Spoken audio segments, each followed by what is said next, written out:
Welcome, Freedom Forgers. Today we'll be deep diving into the intricate layers of true freedom. But what does that mean? What is that true freedom? I'll tell you. There are three types. First one, mental. What is mental freedom, you ask? I'll tell you that with a short story. Do you have the problem of overthinking, stress, worrying about something that's never going to happen, feeling frustrated all the time? Everyone does, but what did I do? A few years back, I used to be in a place where I used to overthink to a point. Tell me if you relate with this. I start thinking about an apple or a banana, and then somehow the chain thought leads on and goes to an absurd place where I can't even imagine how did I get there. I start from a banana, now I'm talking about pro wrestling. I'm thinking about pro wrestling. Or I'm thinking about an airplane flying and falling down. All these thoughts keep coming. Intrusive thoughts, you may say. I used to keep worrying about everything that happened. If I do this, what will happen? If I do that, will it go wrong? If I take this step, is it the right step that I take? And there's another word for that, which is perfectionism. The thing about me is, I used to be at the either end of the spectrum, that I'll do nothing at all or I'll do everything properly. And because of that, I wasted a lot of time. And a lot of you have that problem too, being a perfectionist. But later I learned that was not the way to go if you want to get somewhere. All this accumulated, and because of these, I used to have a lot of mental blocks. Like, I can't do this, I can't do that, because I don't have this perfectly ready, I can't get to that, because I don't have this done already, I can't go to the next step. I used to keep having these steps. This was also during the time when I was preparing for my civil services exam. Based on this, I'll tell you a small thing that happened. When I first started training, I just went for shadowing a mentor. I just had to shadow the trainer and then just sit there and learn from him or take notes and then just come back. I had to go to Coimbatore the first time. I went without any idea. I thought I'll just go sit there, I'll just listen, I'll just get information, and I'll happily come smiling back. And then from next time onwards, I'll try to start doing small training sessions. But what happened? I went, sat there the first day. My mentor, who I was shadowing at that time, after 2 hours into the training day, he came to me and then he told me, Girijesh, take this chalk piece, go and teach the class, go and train the class. I stood there for a second and I thought, what? Class? Take class? Why should I go and take class? I just came here to train. I just came here to learn from you. He's like, it's no worries. You take 5 minutes, just look at the material and then go take a class. But at that second, something snapped. I said, either I do this or I remain in misery for the rest of my life. Either I try doing something, at least if I know that I love it or not, and then I can do something else if that doesn't work out. So I took 5 minutes, prepared, just went and bullshitted something, whatever I knew. And that was the start of my training / mentoring career. I loved it. It was absolutely imperfect, but I took massive action right there. So that's where the tips that I'm going to tell you come in. What can you do to avoid this mental trap? Number one, understanding the difference between possibility and probability. What does that mean? Possibility. Is it possible that you will be hit by a bus today? Yes. Is it possible that you'll trip over and hit your head on the stone? Yes. But what is the probability out of 100 that it happens? 1%, maybe 0.1%, maybe 2%. When we think about the probability, we stop worrying that much. But because we're always thinking about the possibilities of something happening, it keeps going on in our mind. So when you think of something that might happen, just think, is it probable or is it possible? If the probability is very, very low, you don't have to worry about it. But on the other hand, if the probability is high, then you might have to think about it. And that is not overthinking, that is just thinking. The second step you can do to overcome overthinking is use that tool. It's a massive tool in the right direction. In whatever you're doing, whatever you love, take that overthinking and put it there. Use that overthinking to get the ideas out from yourself, get new ideas, and explode using that overthinking on the subject you love instead of wasting it on useless things. I did that. It helped me a lot. Third one, and the most important one, imperfect, massive action. Do it. Just do it. Somebody said this. Thinking is not doing. Thinking about doing is not doing. Writing it down is not doing, etc., etc. But doing it is only doing. That brings us to the second type of freedom, which is emotional freedom. What does emotional freedom mean? It's not that emotional freedom means that you don't feel any emotions, you don't get angry, you don't feel happy, you don't feel sad. It's not that. But rather, you feel all those things, but at the same time, you have the ability to control and regulate that. That is emotional freedom. You have the remote. But a lot of people currently, they take the remote and they give it to everyone outside who doesn't deserve it. Everyone presses a button and you get angry. Someone presses a button, you get sad. Someone presses a button, you get happy. But happy is good. Why stop that?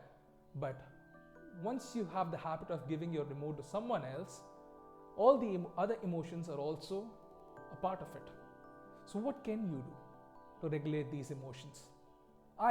Me personally, I used to get angry a lot for small things. So much frustration in my mind, so much anger, everything. In fact, to the point where if I felt angry one time, I had to go punch a cupboard so hard that it broke my knuckles. Who did it help? No one. I was affected. I was feeling frustrated after that. I was feeling shitty after that. But I'll tell you one thing you can do to start getting that control back and start taking that remote back from everyone else. Number one is awareness. Awareness has two types. One is external, the other is internal. I'm talking about internal awareness here. And how do you do that? Simple trick. Anytime you get angry, anytime you get sad or you start crying or you get frustrated, just do one thing.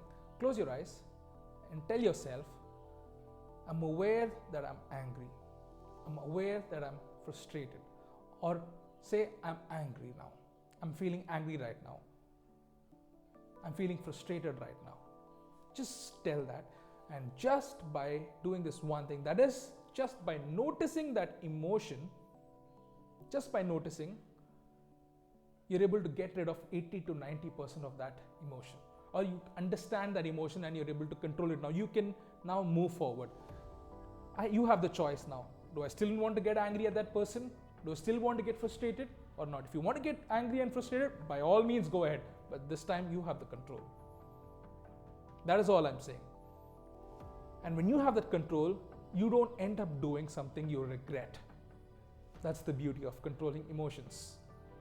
When you have that control, you do what's right at that time. And you will not regret it later. They say that don't make decisions when you're at extreme of any emotion, be it most happy, be it extremely angry, be it extremely frustrated. Never take a decision when you're at extremes of any emotion. Come back to the neutral state and then take an emotion, and you will understand the difference.